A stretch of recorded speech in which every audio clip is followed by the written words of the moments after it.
So I might have been misunderstood. Well, I appreciate those of you who took value from me contextualizing and framing yesterday's Supreme Court ruling, pausing a district court's decision to stop ICE from their practice of rounding up Latino Hispanic people based on race. I in no way was trying to minimize the terror and actual fear and horror that a lot of people are enduring and experiencing.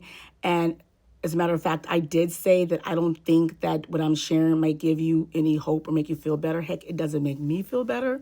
However, I do want to remind people that they're talking to someone who has experienced racial profiling myself. I had to give my two sons the talk about driving while black. And some of you don't know this, but my husband actually was improperly, racially brutalized by police, tossed in a paddy wagon, charged, and we eventually sued. We got the charge tossed and we won. So I'm sharing a survivor story. Further, I'm an immigrant.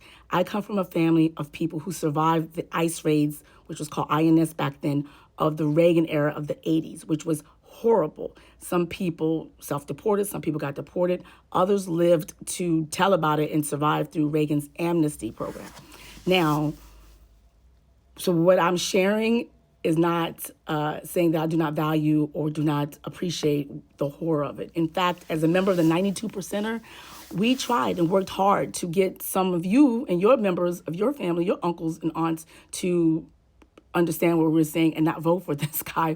But you weren't as successful as my community was in trying to avoid this. So as I share a survivor story, I'm doing so to provide a little bit of hope and some context and some framing, not necessarily to diminish it at all, but just to let you know that we can survive this. We'll get over it. We will continue to fight. We will continue to push back.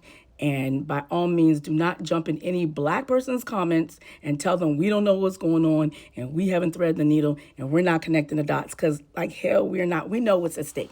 We've been there. We've told y'all about it before. Some people, I think some of my Latino brothers and sisters who are Trump supporters and who looked the other way when we told you guys about the horrors of profiling when it was happening to brothers in Chicago and New York City. Now, sadly, it took you and your family members to be racially profiled, even though you're citizens, even though you were born in the United States, to realize that what we were saying is true.